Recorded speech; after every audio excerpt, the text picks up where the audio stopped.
Welcome to another episode of the Breakthrough Autism podcast. We're here today with autism mom extraordinaire Sharon, who is mom to Eric, 25 years old, and an assistant professor as well. Welcome, Sharon. Thank you. Thanks Thank, for having me. thanks for being here. Yeah. Thrilled to have you on the show. So, you have had such tremendous accomplishments in your life. You've finished your PhD, Mhm. got your doctorate. Mhm. You've helped navigate Eric through the world of autism Mhm. in terms of treatment, education. Now he's in adulthood, Mhm. successfully in a day program, which is Mhm. tremendous. I Mhm. know that I hear from a lot of parents that this is, something that keeps them up at night when their children are young, what Mhm. happens to them in adulthood. And you've been a tremendous support to the community, Mhm. advocating not only for your son, but also other parents and helping build networks and supports for so many. Mhm. These are all just incredible accomplishments that even just one of those in itself is a lifetime of work. Mhm. You've managed to do it all. And but I know there was a journey to getting there. Mhm. And so that's what we're here to share with the community and help parents and family members and the community at large understand. Mhm. Starting with your doctorate. So Mhm. you've got child on the spectrum and you're Mhm. working through your doctorate. Tell me Mhm. a little bit about that journey. It's hard for I got my doctorate too, Yeah. and Mhm. I don't have any kids with special needs, and I barely made it through Yeah. myself. And here you are through that journey. Talk us through that. How did you work through Yeah. that? Well, so I actually started my doctorate before Eric was diagnosed. So Eric was diagnosed sometime in 2001, 2002. And I had started my PhD in 1998 when he actually turned one. And then I took a mat leave and went through some kind of circumstances in my life requiring me to take another leave, and I was off for like a year. And I kind of persevered and tried to push through. But then when he got diagnosed in 2001, 2002, I was like, you know what? I need to take a break. So I stopped my PhD, and then decided like in 2009 that I wanted to come back. And it was something that I always wanted to do. I was really yearning for. And I was doing some research already in one of the hospitals in Toronto. And it's just so happened to run into a man there who was like running a lab, and I said, oh, I just kind of looked around. I'm like, this is an amazing lab. Like, tell me all about this lab. And so he's like kind of giving me a bit of a tour. And I said, I was doing my PhD. I had to stop. My son was diagnosed with autism, but I really want to come back. And he was like, come back. And I'm like, but I have kids and I have a special needs. He goes, do it anyways. Like, just do it. And really kind of inspired me I was like, I can do it. So I went back 2010, and it took me a bit longer than I would have liked. Obviously there was challenges I had to deal with my life and whatever, and I eventually defended, and it was great. So I was really happy, yeah. But it was hard to manage. Like in 2001, 2002, when I had to take that break, it was like my son was diagnosed with autism. He needed an intensive behavioral program. And it was like either I get my education or he gets a life. And it was just like a no brainer. So Amazing. yeah, so I stopped. I had to go back, had to start all over again, and then I finally finished. Yeah. Remarkable. Some of the Hmm. decision making points through that Yeah. journey. On top of which, at some point, you're also a single mom, right? You're Yes. raising Yes. him on your own, Yeah. which Exactly. also adds to Yeah. a lot of work that's done on a daily, Yeah. right? Within that. Yeah. And So yeah. So I was very fortunate. Had a really good support network mhm. throughout like my PhD, and that really helped. But yeah, I did become a single mom like when he was around 2.5. So that was really also one of the reasons why I had to like take a break, because I just couldn't do it all. Of course not. Yeah. Nobody can. I mean, I know just having gone through the academic journey Mhm. myself that it Mhm. is a tremendous journey, not only like academically and the work wise, but even psychologically. There's like, Yeah. it's a mental battle to stay in that. It's really a Yeah. marathon to keep going in that world. And I know people that didn't finish. Like Yeah. this is just the reality of, Yeah. academia. It's such a journey, right, to get through it. And for you to take those breaks and Mhm. come back Mhm. is Yeah. remarkable. And so you had some, in a way, it was a blessing to have this person that you just individual that you see Yeah. somewhere and you're, hey, what about research? And Yeah. is welcoming you back. That's highly unusual. Yeah, I was very fortunate. And even my committee too, like, like, you have Mhm. to have a really good supportive committee, and I made it very clear to my advisors like what my needs were. Yeah. And then, just kind of took it from there. And I had an incredible committee that was extremely supportive. So I was very fortunate. And I always tell people who are thinking of doing a PhD, like when I did my PhD, it was like one of the best times. I enjoyed it. Yeah, I loved it. Me too, Yeah. actually. Yeah. Yeah, It's as a much lot as of you're like, fun. "Gotta get this paper done," or whatever, Yeah. there's so much so much learning, so much growth that happens on a Yeah. personal level Yeah. that helps get you through that. Yeah.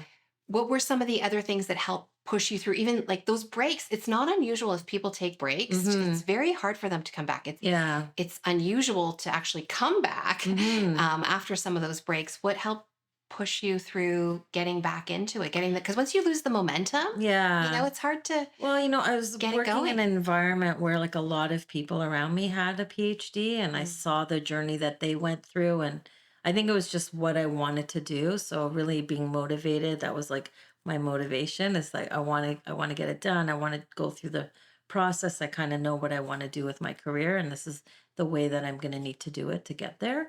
So that was really like really helpful. I also had a really great support network of like extended family who was there to help me, and navigate so I don't feel so alone. And, like the autism community, of course. as well, like that where you just feel like a family. So it was really, those were a lot of things that really helped, I think. On a day-to-day Yeah. Yeah. basis, The day to day. really Yeah. push you through. Yeah. Some days are easier than others, I'm sure, Yeah. but somehow having those people there helped keep you Hmm. going. That's Yeah. amazing. What are some of the lessons that you learned through that journey of Hmm. getting your doctorate? A lot of projects, kind of project management, a lot of Mhm. skills for project management.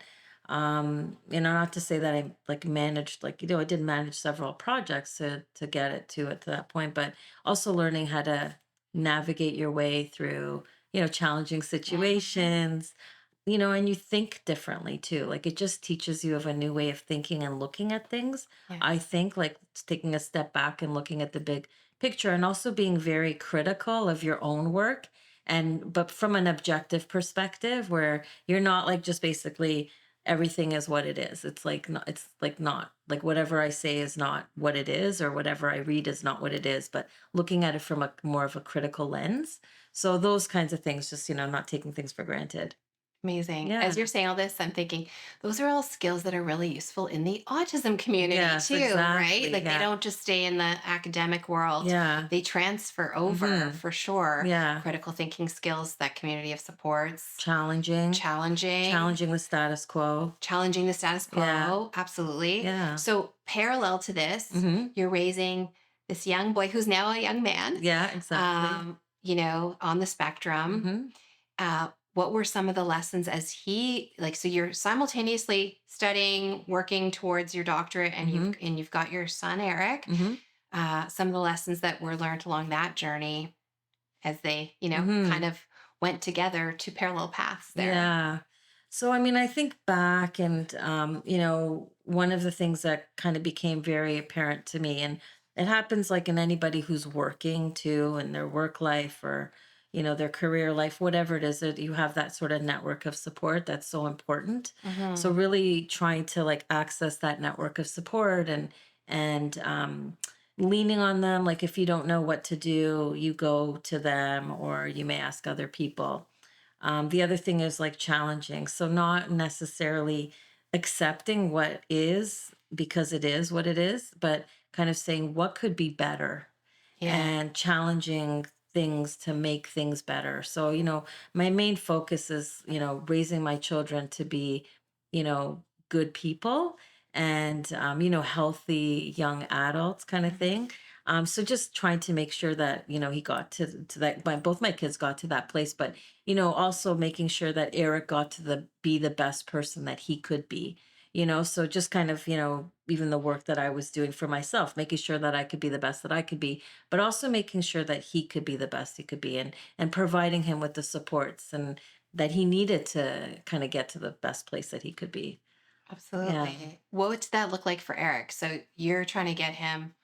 What do you feel were some of the key areas of support that he was able to access to get him to where he was today? Yeah, so I mean, he's gotten like obviously, up until When he was first diagnosed with autism, we did a very intensive behavioral intervention Hmm. program for about 2.5 to 3 years. And then, as he gained skills and he matured, we titrated down the Hmm. amount of support that he needed. He still receives behavioral intervention, but more to help for academic, for literacy, Hmm.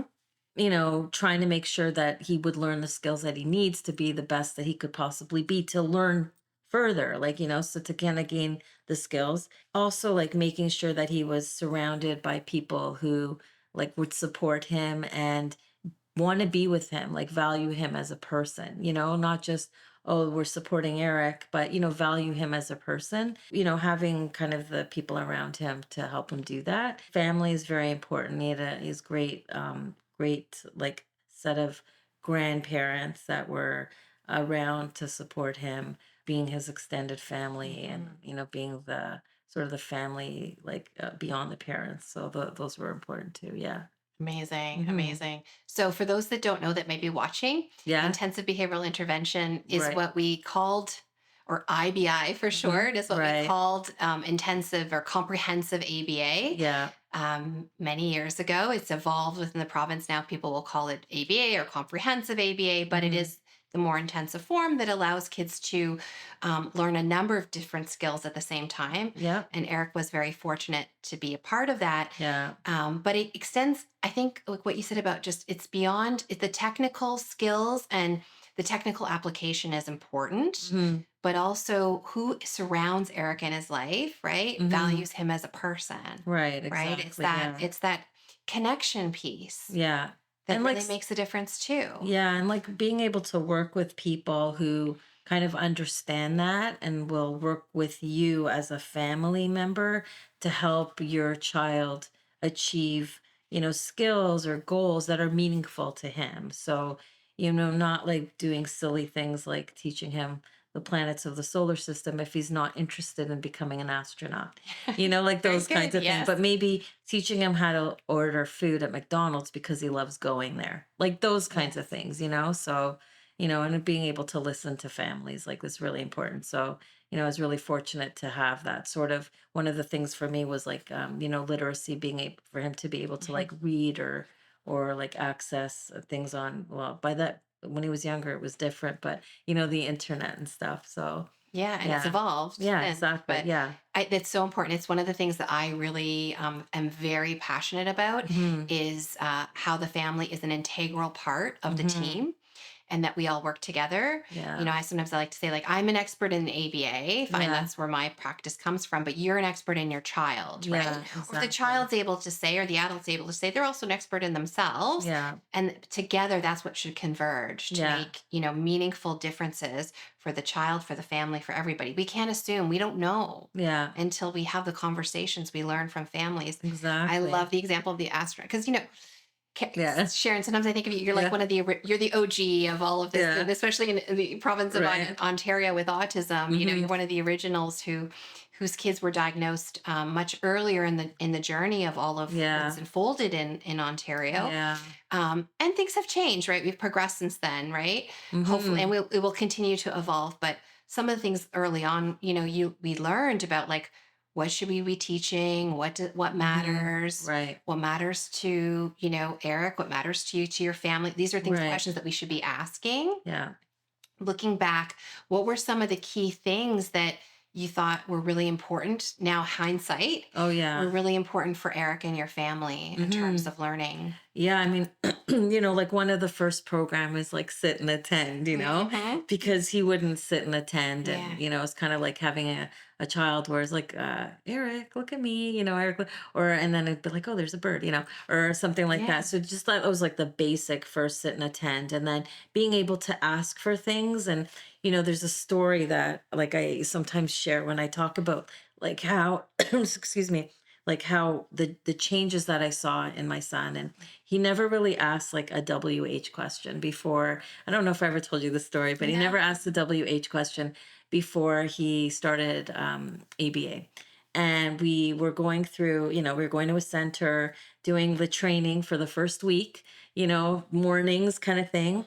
And like this is just like a story that I've shared so many times, but we were doing this sort of, what's this? What's that? And I could see it behind the one way, like sort of mirror, whatever you call it. And so all the time, Eric, what's this? Eric, what's that? Eric, where's this? And then we go and they're like, okay, let's go for break now. Like we're going to come back in the afternoon. So Eric and I like just go to an unhealthy place to eat, like Kentucky Fried Chicken. Yeah. Not to, oh, sorry, I shouldn't say that. So we go to this like unhealthy fast food place to Yeah. eat.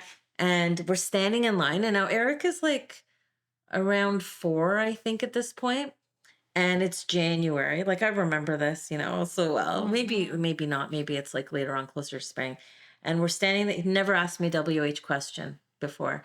And we're standing in line because we're gonna order food. And he goes, "What restaurant named this?" Something like that. And I literally like, right? And I literally like, Yes. what did he just say? And I think it was all because I kept saying to him, what's this? What's that? What's that? So even just being able for him to ask for things like, Mhm. or being things to question things, or, that was like the first thing, and then we focused on a lot of like self-help skills, like toileting, brushing teeth, getting dressed, pointing, requesting, those kinds of things. So those were such like fundamental skills, toilet training, that really were like obviously very important for us to settle and lay a foundation for him, like to kind of learn more skills. So yeah, those were, yeah. Amazing. It's Yeah. amazing how, like, people remember, of course, and rightly so, some like moments in their life where they were, right? Like, Yeah. gosh, Yeah, when the Twin exactly. Towers fell, like, yeah, I Yeah. remember Right. where I was at that time, because those are like memories etched into your mind. Yeah. And for parents of children with Mhm. autism, etched in these like major milestones, right? These Yeah. major breakthroughs. Mhm. Asking not only for things that he wants, but asking for information is Yeah. huge. Yeah. This is a huge, Yeah. major milestone that some kids on the spectrum don't ever achieve, in Yeah. fact. But for him to be doing that, and the self help is, that's like my big Yeah. thing too. It's Yeah. always my jam, is like, okay, got to make sure the kids have the key independent living skills. Exactly. I mean, I'm sure some of that, now that he's in adulthood, that's translated into Oh, game yeah. changing like access for him. Yeah, exactly. I mean, even just going to a store to get a new winter coat, he Mm. gets to pick out his winter coat, or, ask me, Mom, what's the temperature today? So he knows what to pick, Wow. like for the day, like those kinds Yeah. of things. Yeah. And, even just being able to translate or ask for what does he want or what does he need, or what's going on during the day for him that's maybe bothering him. And, so like those kinds of things are so important, and then all the sort of foundational skills that he learned have really, like, we've just been scaffolding and scaffolding. Yeah. That's amazing. Yeah. It also is, it's his window, his door. The door's wide open now in terms of Hmm. his own independence, right? Yeah. His ability to navigate his own world. Yeah, I always say our exactly. job's to put ourselves out of a job. It's one of the Yeah. things I feel as a practitioner, Hmm. that we should be in kids' lives for a period of time. And then we leave them with the skills, and the families Yeah. with the skills to be able to really like manifest whatever journey it is Hmm. that they Yeah, live their best lives that they ought to. So for exactly. Eric to be able to do that stuff, that means he can make decisions, Hmm. he can navigate us, he can tell if he likes something and doesn't like it. Good for him. And Exactly. he Yeah. should be able to do that. Yeah, exactly. Yeah, Yeah. amazing. That's Yeah. amazing that he can say the temperature. Like Yeah. he's trying to figure out, Oh, yeah, yeah. this is Yeah, I mean, in remarkable the morning skills. sometimes, Mom, what's temperature outside, Or like but he wants to know, like, he's not asking, is it like 42 degrees or Yes, is it yeah. like 21 degrees? No, he's asking, like, should I wear longs or should I wear shorts? Functional. Yeah. But it's just a Yeah. more, no, I go, no, Eric, it's a long shirt day? Yeah. That's So yeah, great. yeah. This is like just those skills. I want to like not like Yeah, yeah. underestimate here. I highlight that Hmm. for people like in the community, these are things that we all sort of pick up by virtue Yeah. of, if you don't have, special needs, Hmm. and you've gone through, what is quote unquote typical development, Yeah. whatever that means, but key milestones. You've hit key developmental milestones, right? You just learn Yeah. this stuff, Yeah, right? yeah, exactly. But for individuals on the spectrum, these Mhm. are huge, Yeah. huge learnings that he's able to do something like that because there's Yeah. so many, as you can appreciate, there's so many steps Yeah, involved in getting and there. I don't even think we even taught him like about the temperature outside and to pick the clothes. Like, that's the whole thing is like everything we laid this sort of foundation for him to Yeah. then learn how to learn, or teach himself. Absolutely. Yeah. So as this is happening with Mhm. Eric and he's getting, Mhm. the supports, you also are still you're working, Mhm. you're studying. Yeah. You know,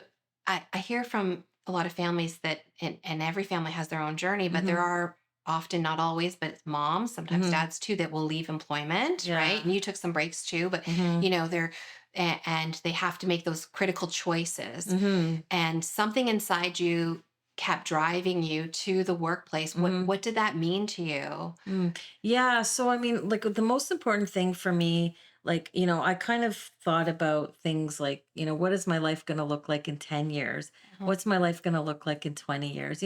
Parents become empty nesters. Their kids move out of the house. mhm, And especially the ones who've been like, their whole life and their whole like work life has been devoted to their work is raising their children.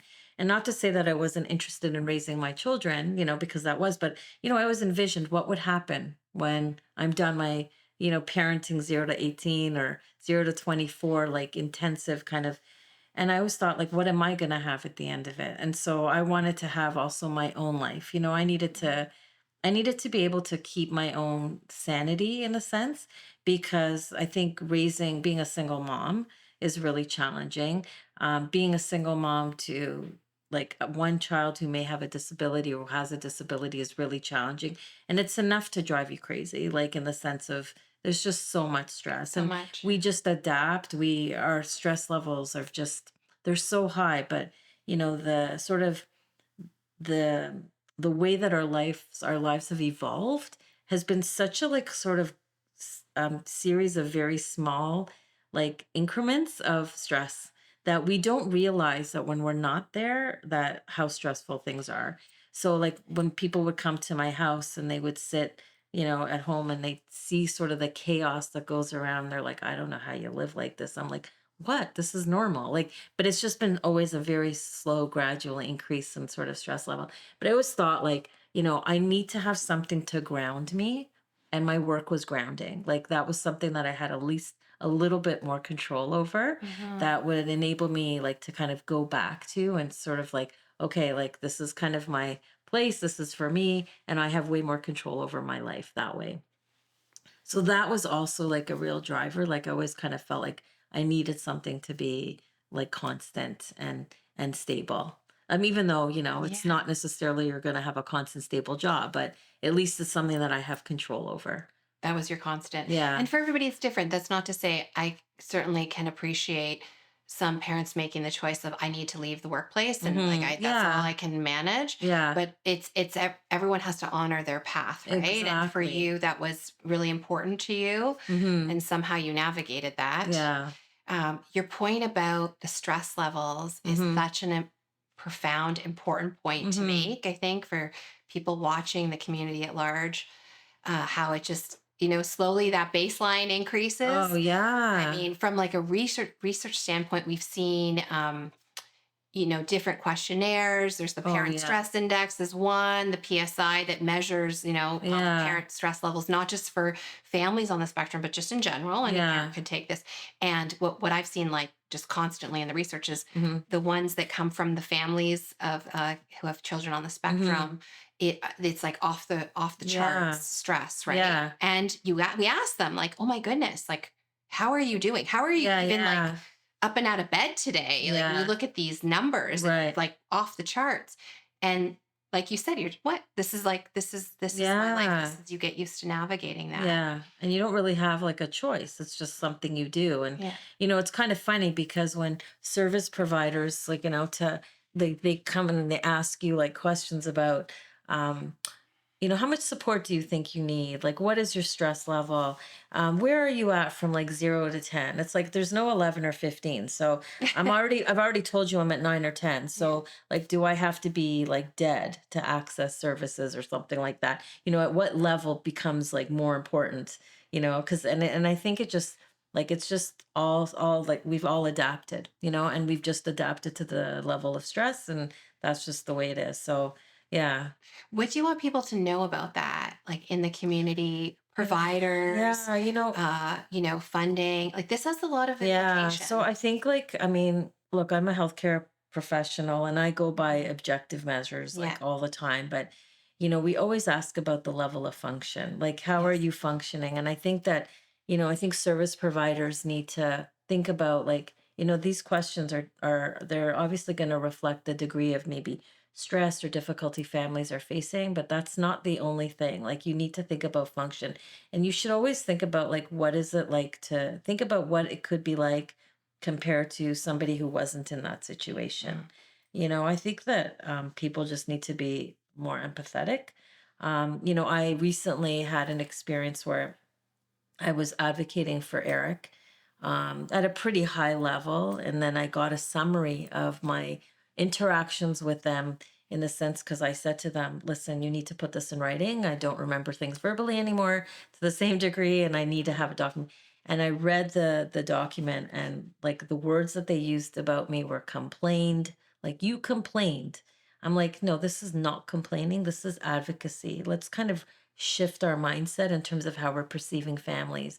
So, given that families are under such tremendous levels of stress, put yourself in their shoes, and how would you think differently, or how would you navigate differently? Like, you have to really think about where families are at and what's bringing them to that point, and don't portray them as complainers, or that parent, Very good. that parent who's like, oh, I don't want to deal with that parent. They're one of those.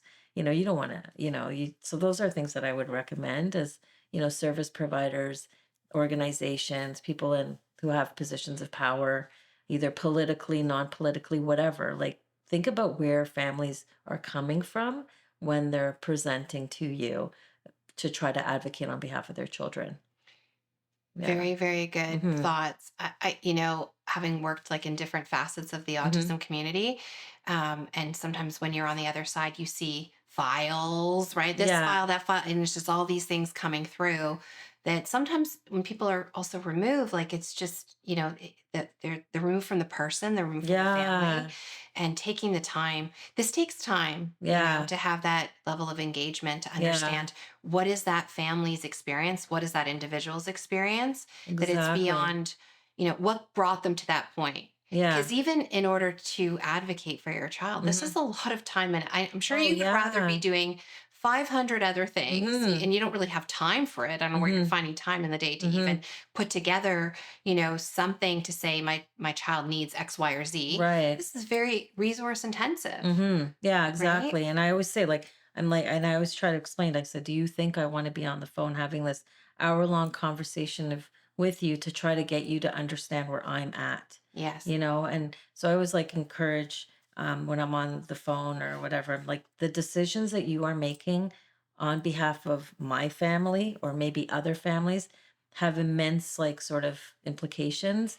And when you are making those decisions, or you are signing those documents, or you are checking off that, no, this person is not eligible for this, or whatever it is, there is a family on the other end whose life you're severely impacting. And Absolutely. that's the kind of things that I try to, like, explain to people. Like, that's kind of my, Yeah. that's my sort of new thing now, because I'm realizing that, we've gotten to a whole point now where there's like this, we've recognized the inequities in our system, with many individuals who may have, a different sexual orientation, people who have, a different color of their skin. Um, but I really think that we need to also start, recognizing in society that, and many families and people who are living with disabilities, and families who have family members or children, or loved ones with disabilities, have also been really oppressed in society, and by the people who are supposed to help them. and I really think there needs to be a shift on that. I don't even know if there's awareness. Like, Yeah. again, people are going through Mhm. the motions, and I can imagine from different people's perspective, there's a lot of pressure to get certain things done, Mhm. get the system moving. Mhm. But you know what it starts with? It starts with conversations, Yeah, actually, to have the exactly. Yeah. conversations.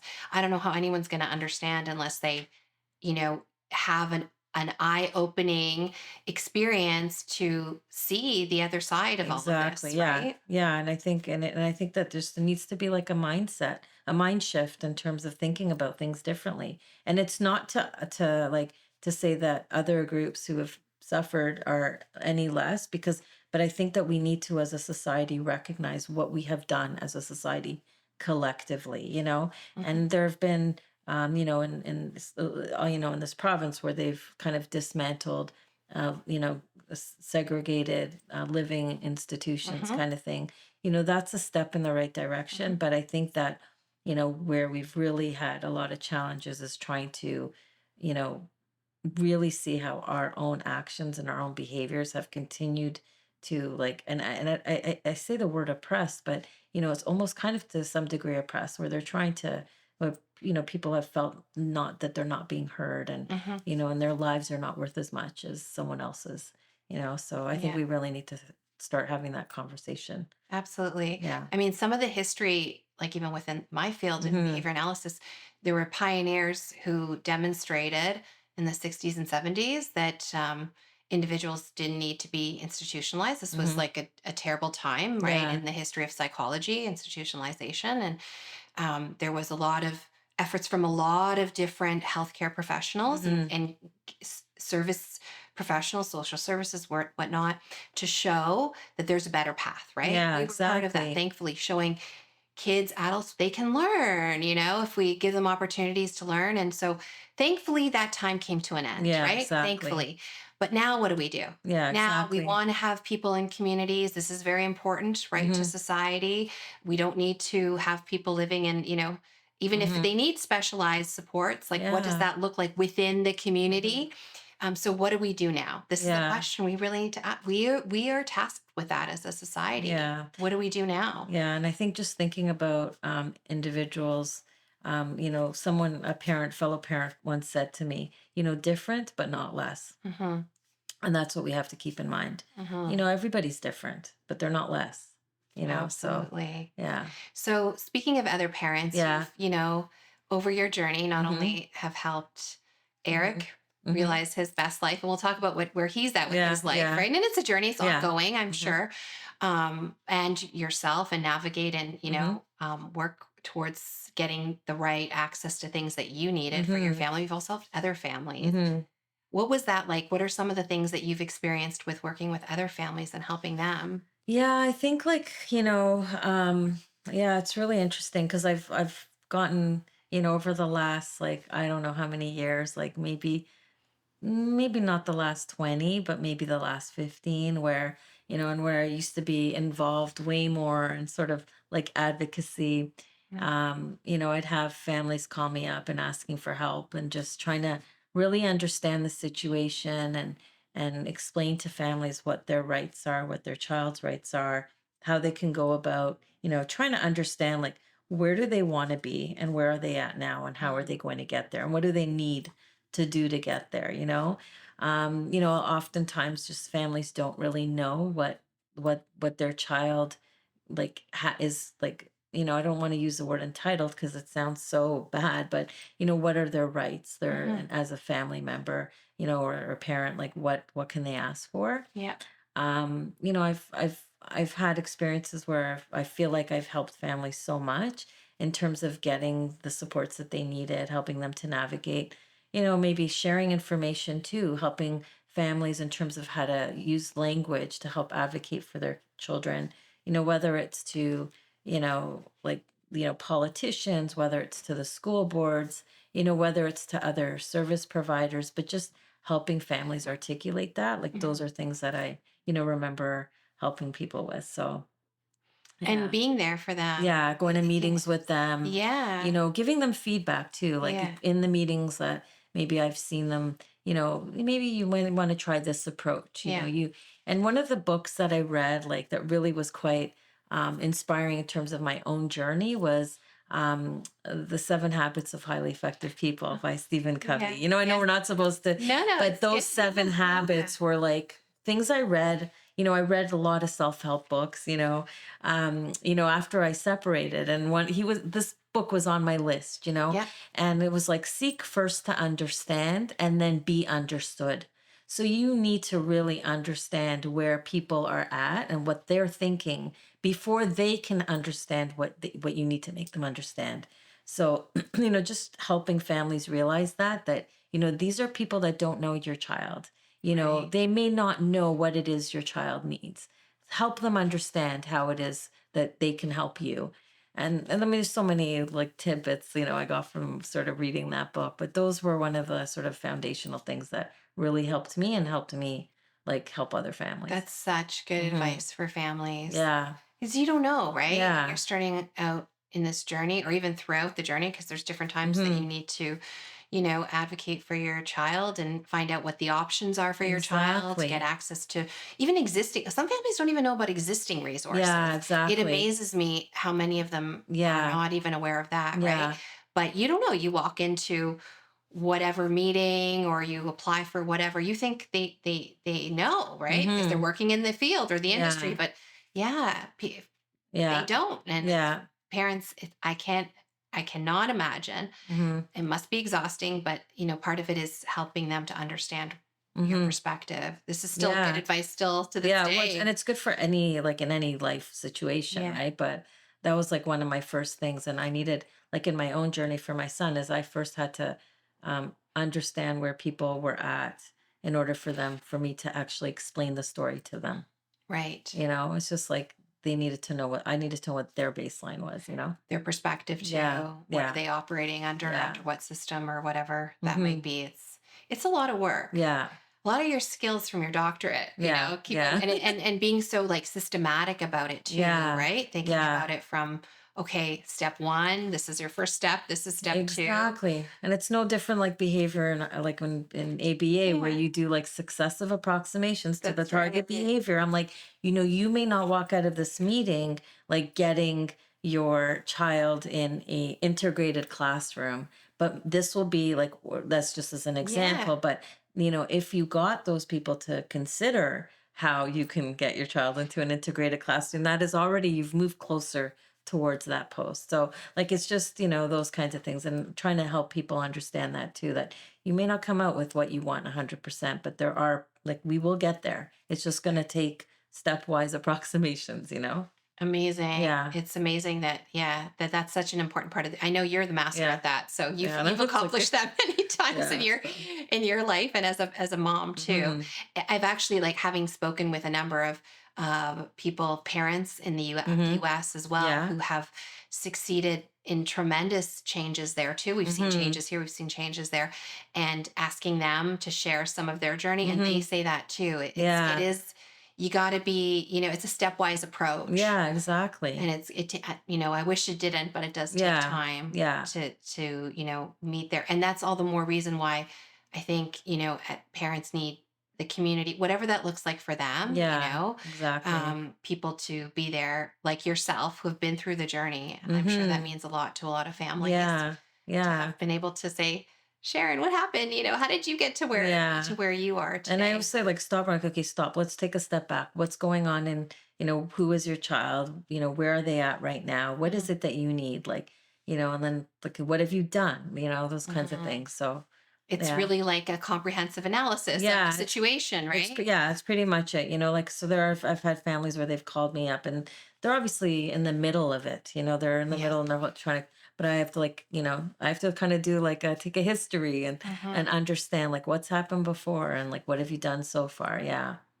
Our community is so lucky to have you Oh, doing well, that. That's a lot. I mean, you've yeah. got your son, your family too, your life, and Mhm. to take the time to talk with parents on an individual Yeah. level, Yeah. you've changed the path of many kids in this province Yeah. for that. Yeah, and I think now like as as Eric is older, there's a lot of like he transitioned to adulthood and there's I feel like I have helped a lot of younger kids like, to kind of we've paved the path. In the province, we had policy changes, Hmm. and then they were reversed. Like things have happened, and now it's like your child is not going to be under 18 for much longer. Time goes by very fast, and you've got to really plan for the future because before you know it, it's there. And it's kind of my goal now is to just try to make the sort of improve the life for adults in this province because they're so, yeah. That's a really Hmm. important goal. Yeah. So, Eric right now, he's in a day program. Hmm. There was a lot of things that happened to get there, right? Hmm. That journey requires a lot of work Hmm. and systematic thought leading up to Hmm. that. Yeah. So take us through that. Yeah. That was an experience into itself, right? He's Yeah. transitioning from those, early years under what we used to call IBI, comprehensive Hmm. ABA, whatever we want to call it. You mentioned like so now he's not getting as comprehensive services, right? He Right. still needs some, you mentioned like behavioral supports, and we Right. know that that can work throughout the lifespan. Yeah. Um, but there's a number of different pieces that needed to be laid in place. And I'm Hmm. sure a lot of like sleepless nights, I can't even imagine, a Hmm. lot of effort put into that. What did that journey look like to share? Yeah. There's a lot of families that ask me about this. Yeah. So I mean, like they always tell you in high school, start early, Mhm. before you know it, your child, your son, daughter will graduate and they're no longer going to be in school. And then what? And kind of say they've fallen off the cliff because there's a cliff of, childhood from childhood to adult services, just because you're changing like different ministries, you're changing different service providers, people who dealt with under 18 versus over 18. Mhm. So they say plan early because, and then that's kind of what we did. We planned early. I was always worried because Eric got to stay in school till he was 21, but Mhm. now the bus is no longer picking him up in the morning. He's got to go somewhere else if he wants to be. And I didn't want him sitting at home all day. I needed him to be outside of the house. He's one of those individuals that likes to be very busy. Mhm. So, I was very fortunate. His grandmother found this organization that thought that this would be like a really good match for him for after. And he started with them before he finished, like just doing some of their community outreach programs and stuff, and made a lot of friends because he's got friends there. He's like part of the community there, and so we just continued with the sort of community outreach, and then when he finished, we were able to transition him there. But it was his grandmother who really found the place for him, and that's what I'm saying. Like it took a village, so or it continually does take a village. So I was very fortunate to have that sort of piece kind of like presented to me as an Mhm. option. Thank God for Yeah. grandma. Yeah. Thank Yeah. goodness. Yeah. That's amazing that she was Hmm. looking out too for him and Yeah. services. So in he's now in a full-time day program, is Yes, that he right? is. Like Yeah. every day? But before, was it during high school that he was doing Like, activities yeah, there? like they Or have a okay. weekend, Yes. like evening programs or weekend programs. So he was engaged in that way. So they already knew him there. He had friends some of them were attending the program full time already. So he was able to just, join them, thank Yeah. goodness. And he loves it. I mean, and they tell me when he's not there, they miss him because he's very funny. He's Yeah. very, caring, very considerate, so they miss him when he's not there, but he Amazing. really likes it. That's Yeah. amazing. So thankfully, like there wasn't this steep cliff, because I've heard this too. Parents say like they're scared about falling off the cliff Yes. into adulthood, which is Yeah. terrible. We need to fix that in this Mhm. province. And part of it, I think, for those that are watching, you've got kids that are maybe on the spectrum that are in middle school or high school to look for potential ways of sampling some of the Yeah, programs. That's exactly. a Yeah. huge help to make. Yeah. We want to make a bridge, right? We don't want to fall off the Yeah. cliff. We want to build a bridge to the And next you also, services. yeah, and you also want like his community to be constant, like to some degree. So, Mhm. setting up those foundational relationships, those relationships that may be meaningful to him, like in under 18 or under high school, in high school versus after high school. So, like a lot of the relationships that you may kind of find if you find other families, other parents who have kids that maybe they get along with your son or daughter, they click, they connect, keep those up because in adulthood, after you've left high school, there you won't have the same opportunity. And then, individuals can feel quite isolated. So it's really important to lay those sort of relationships earlier, like Yeah. earlier.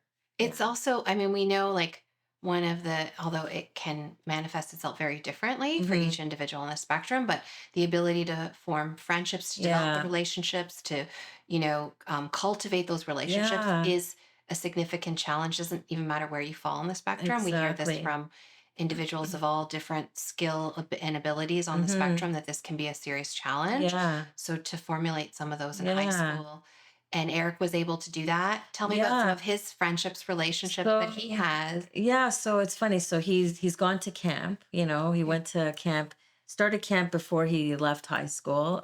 Sometimes he's gone for like 6 weeks and he's at this like camp that has other adults living with disabilities. So he's got some friends there. Mhm. And then he has some friends. He has a friend from high school, a couple of friends from high school that he stays in touch with. And then even from the program that he attends now, he's got some friends. So even before the pandemic, he never had his own phone, didn't Mhm. really have his own computer. So quite isolated at the time of the pandemic. How's he going to stay in touch with people? We got him a phone, we got him an iPad, we got him a computer. We were very lucky that we could do that. Mhm. So now he stays in touch with people on Facebook. Instead of typing out things because he doesn't really can't really type the same degree that we can type. Mhm. He'll like voice to text and post things. That's great. He'll reach out to his friends on Facebook and try to do video chat.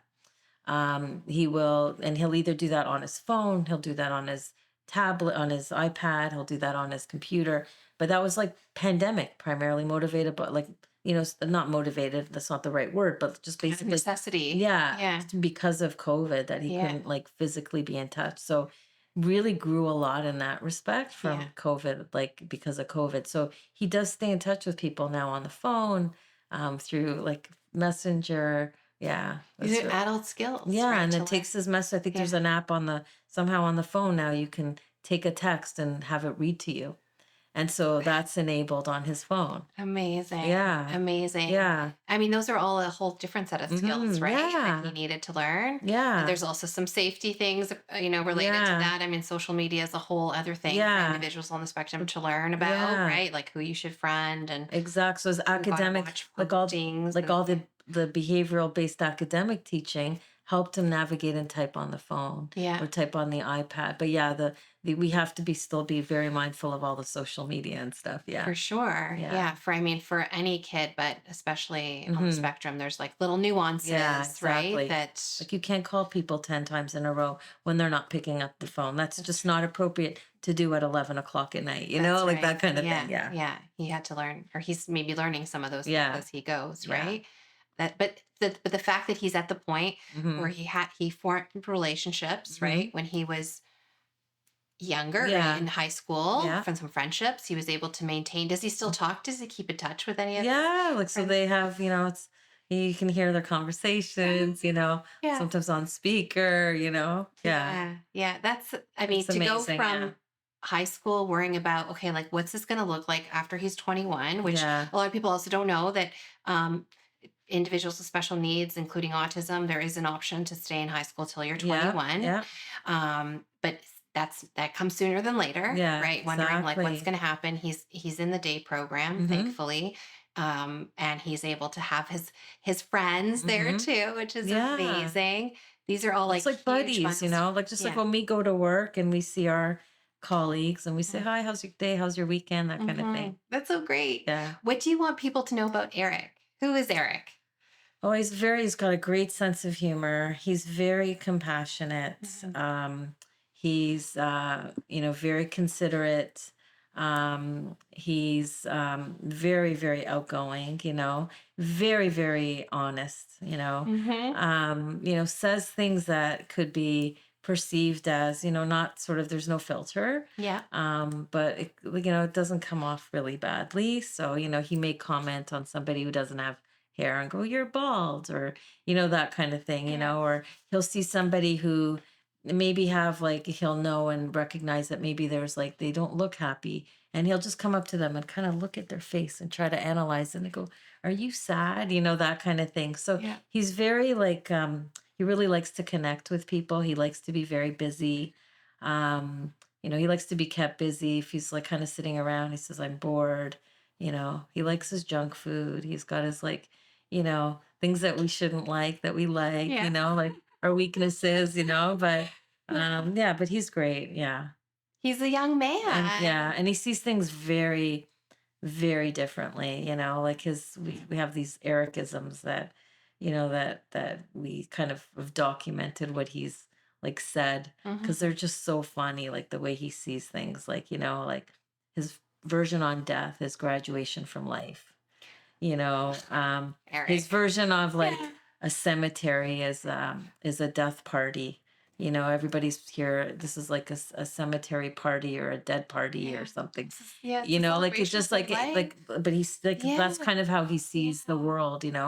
um yeah, like it's just really funny, like, yeah, It's and very amazing. pure. Yeah. And that, so, I think one of the misconceptions about autism Mm-hmm. is this idea of like some of the challenges around social communication skills Mm-hmm. means you're not social. This is Right. absolutely not true. Yeah, And in exactly. Eric's case, he's ultra social. Yeah. He's looking to connect and he's authentic. Yeah, yeah, He comes from authentic is right, authentic yeah. place. Like, he's not gonna fake No, anything. Yeah, no, you're gonna, yeah, you what you know what see you is what get. you get, You're gonna know yeah, what you like, get from if he Eric. doesn't like you, you'll know it, you Yeah, know? yeah. Yeah, And that's him, but that's also kudos to you as yeah, an amazing mom yeah, to have, laid so much of the foundation for him to be able to express himself the way yeah, he should, yeah, right? The way as his best self. That he's exactly, living his best life. exactly. Day program is huge, Mhm, going there, he's enjoying it. They mhm, miss him when he's not there, so he's yeah, obviously the life of the party. mhm. Yeah, he's funny. They're like, "Oh, we missed him. We Yeah. missed him this week. He wasn't here," Yeah. or whatever. I think it's so important for parents to hear that because Yeah, especially when they're younger, they're transitioning into adulthood, that there's hope. yeah, In adult services, you hear so many terrible yeah, stories, unfortunately, of yeah, what adult services can be, and we need to do a better job yeah, as a province, as a country, really as a society, because adult yeah, services are need a lot of work everywhere, from yeah, what I hear. To hearing that it is very much possible when you find the yeah, right fit and you yeah. make the right connections. Yeah. And like the thing is, like, one of the things that I've always wanted is like my main things for him is I want him to be happy. Hmm. I want him to be present. And I want to make sure that when he's not present, people actually miss him. It's like, where is Eric? He's not here today. Like, what's going on? Because, oftentimes you don't want him to be like just there, you know? Yeah, Yeah. he's really Mm-hmm. meaningfully a part of that Yeah, community. exactly. That's such a beautiful thing. Mm-hmm. Yeah, amazing, amazing Yeah. young man. So, last question for Yeah. you. So, having gone through this journey and Mm-hmm. you've really touched so many families and helped support Mm-hmm. them even beyond your own family, which is really remarkable. It's enough Mm-hmm. to, raise your own family, Mhm, speaking yeah. from even personal Yeah. experience. What do you want other parents to know that maybe earlier on in their journey? What can they take from your Yeah. experience? Yeah, so I think, like, they have to really, you know, the struggles or the challenges, the celebrations, everything is just, I don't wanna say temporary because it's not, but things change. It's constantly changing, we talk about sometimes the inability to accept, changes to Mhm. routine or schedules.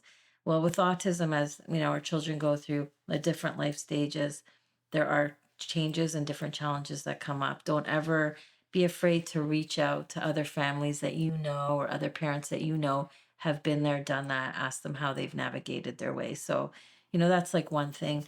Adulthood, our kids stay young for 18 years. Adulthood is like, way beyond that.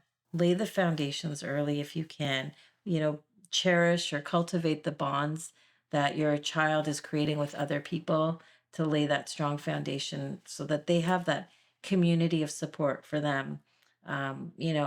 Into adulthood and long after you're gone, because unfortunately your child is going to outlive you. um and when I say unfortunately, I don't mean that it's unfortunate that they're going to outlive you, but unfortunately you don't have control of what happens when you're gone. So you want to have an army around your child, so that they can support your child in the way that your child needs supported, for when you're gone. So I kind of look at myself and think, well, what are all the things that Eric needs that he gets from me? And how can I get those things from different people? So, whether they're family members, whether they're people in the community that have relationships with him, what are each of those people going to bring to his like circle of support for when I'm no longer here? Those are the things. So, you got to plan early for that. It's very hard to do it when you're living the day to day 15 out of 10 on a stress scale. It's very hard to do that.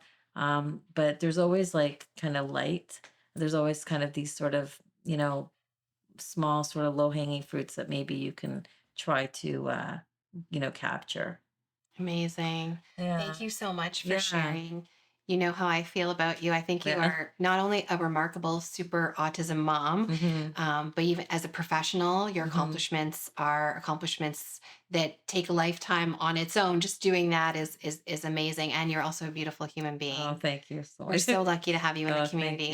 Thank you Thank for you. being here. Thank you. There's only so much we could cover in the short amount of time we had today. If you found value in what we talked about, go to breakthroughautism.ca, join our newsletter, and also follow me on my socials.